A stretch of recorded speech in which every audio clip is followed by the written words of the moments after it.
কোথাও পুজো বন্ধ হয়ে গিয়েছিল, কোথাও হলেও তা নম করে। ফি বছর রাজ্য যখন দুর্গাপুজোয় মেতে উঠত তখন সিঙ্গুর গুমড়ে থাকত। মন থেকে এতদিন শারদিয়ায় সেভাবে শরিক হতে পারত না বেড়াবেড়ি, গোপালনগর, বাজেমেলিয়ার মতো গ্রামগুলো। কিন্তু এবার সেই সিঙ্গুরে ফেস্টিভ মুড। হুগলির এই জনপদে এবারের পুজো অন্যরকম। মাথা তুলছে বাঁশের কাঠামো, প্যান্ডেলের চারদিকে উৎসাহী মানুষের ভিড়। অথচ গত এক দশক ধরে বেড়াবেড়ি পূর্বপাড়ায় এই ছবি দেখা যায়নি। কিন্তু এবারের ছবিটা পুরোপুরি আলাদা। সুপ্রিম কোর্টের রায়ের পরদিন থেকেই শুরু হয়ে গিয়েছে মণ্ডপ তৈরির কাজ।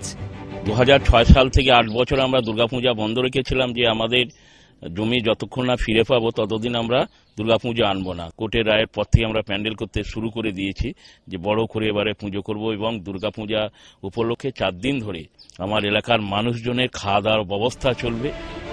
এতদিন যে সিঙ্গুর পুজো থেকে মুখ ফিরিয়েছিল, জমি ফেরত পাওয়ার আনন্দে সেই সিঙ্গুরেই থিমের ভাবনা। এবছর আমাদের থিমের প্যান্ডেলই হবে, আমাদের প্লাইবোর্ডের কাজ হবে। সুপ্রিম কোর্টের রায়ের দিনই যেন খুঁটি পুজো সেরে রেখেছিল সিঙ্গুর। এখন পুরো দমে চলছে উমাবরণের প্রস্তুতি। সমস্ত লোক যেহেতু জমি ফেরত পেয়েছে, শুধু অনিচ্ছুক, এখানে অনিচ্ছুক ইচ্ছুক বলে কিছু ভাগাভাগি করেনি কোর্ট, সবাইকে সমানভাবে করেছে। সেই জন্য সবাই এক হয়ে সবাই মিলে পুজো আনবে, সবাই ভালো পুজো হবে, খুব ভালো।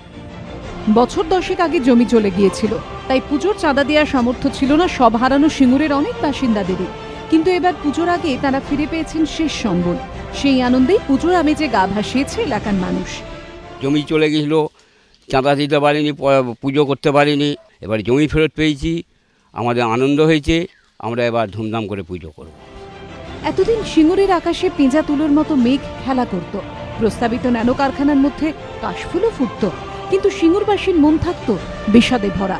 সেই বিষাদ ঘুচিয়ে দিয়েছে মুখ্যমন্ত্রীর বুধবারের সভা। কথা দিয়েছিলাম, কথা রেখেছি। রাজস্বী দত্তগুপ্তের রিপোর্ট, এবিপি আনন্দ, সিঙ্গুর।